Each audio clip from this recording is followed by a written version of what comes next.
Sylvester and the Magic Pebble by William Steig.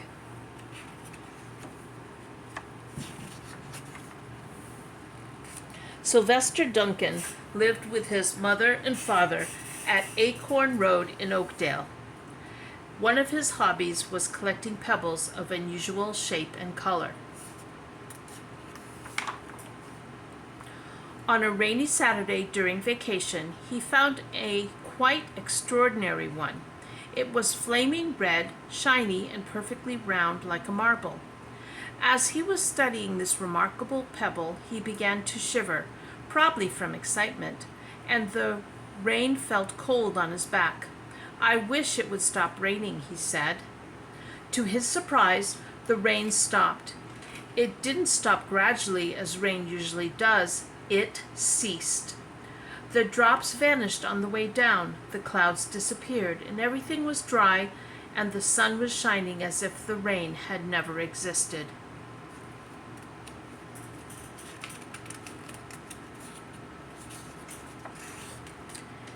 In all his young life, Sylvester had never had a wish gratified so quickly.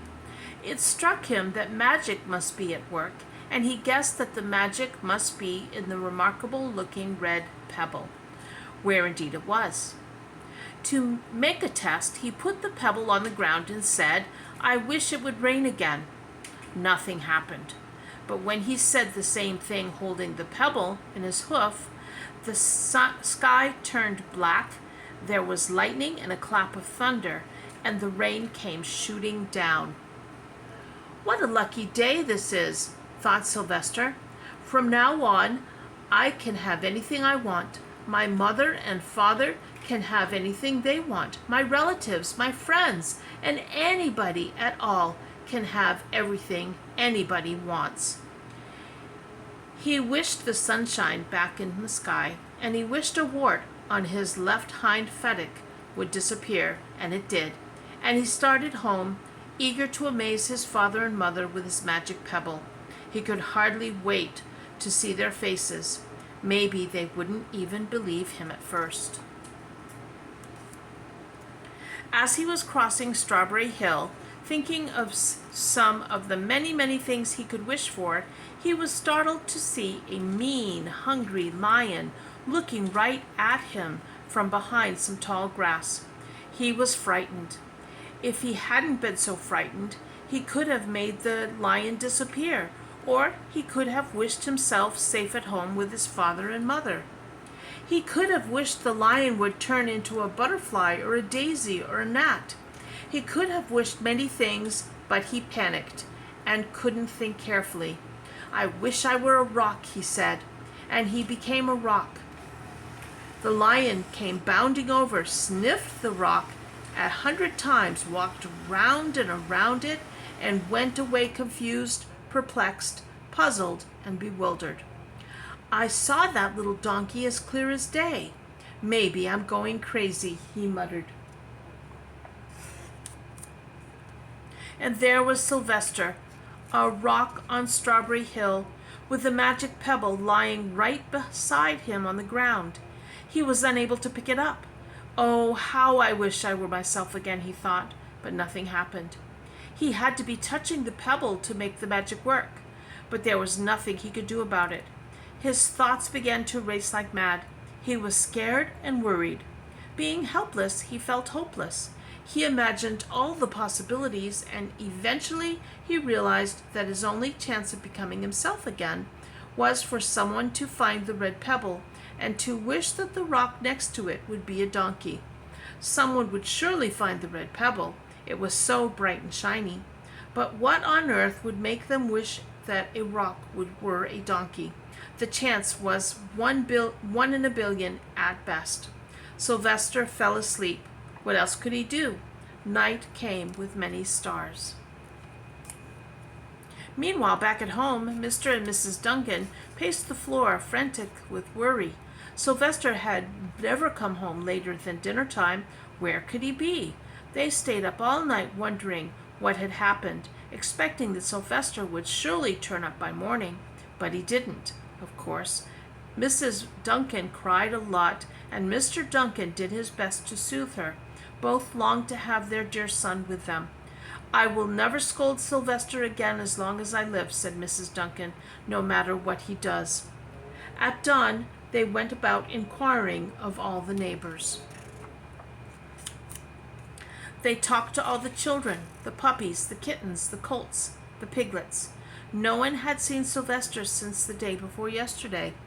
They went to the police. The police could not find their child. All the dogs in Oatsdale were searching for him. They sniffed behind every rock and tree and blade of grass, into every nook and gully of the neighborhood and beyond, but found no scent of him. They sniffed the rock on Strawberry Hill, but it smelled like a rock. It didn't smell like Sylvester. After a month of searching the same places over and over again, and inquiring of the same animals over and over again, Mr. and Mrs. Duncan no longer knew what to do. They concluded that something dreadful must have happened, and that they would probably never see their son again, though all the time he was less than a mile away. They tried their best to be happy, to go about their usual ways, but their usual ways included Sylvester, and they were always reminded of him. They were miserable.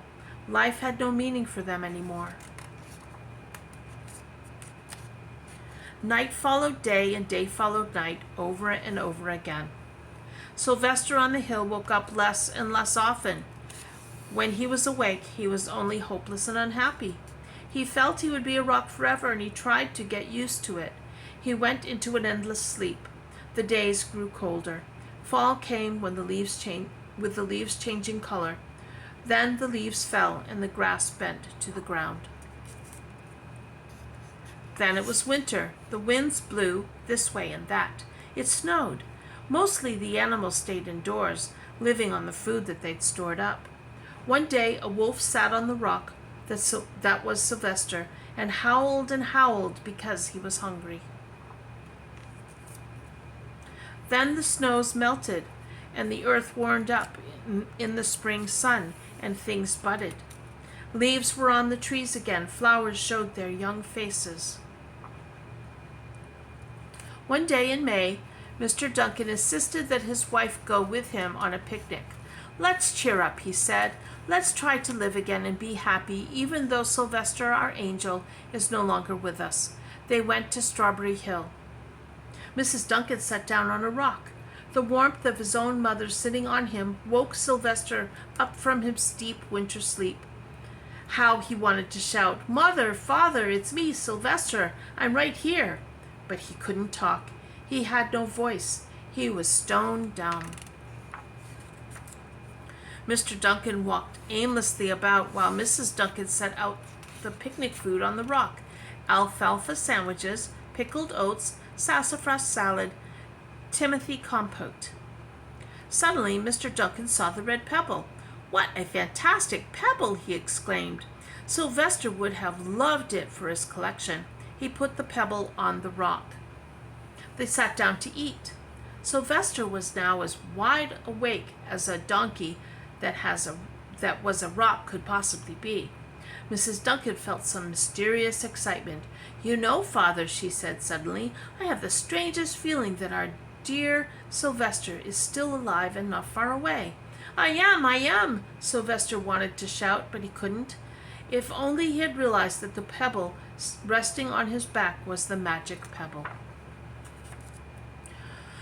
"Oh, how I wish he were here with us on this lovely May day," said Mrs. Duncan. Mr. Duncan looked sadly at the ground. "Don't you wish it too, Father?" she said. He looked at her as if to say, "How can you ask such a question?" Mr. and Mrs. Duncan looked at each other with great sorrow. "I wish I were myself again. I wish I were my real self again," thought Sylvester, and in less than an instant he was. You can imagine the scene that followed: the embraces, the kisses, the questions, the answers, the loving looks, the fond exclamations. When they eventually calmed down a bit and had gotten home, Mr. Duncan put the magic pebble in an iron safe. Someday they might want to use it, but really, for now, What more could they wish for? They had all that they wanted. The end.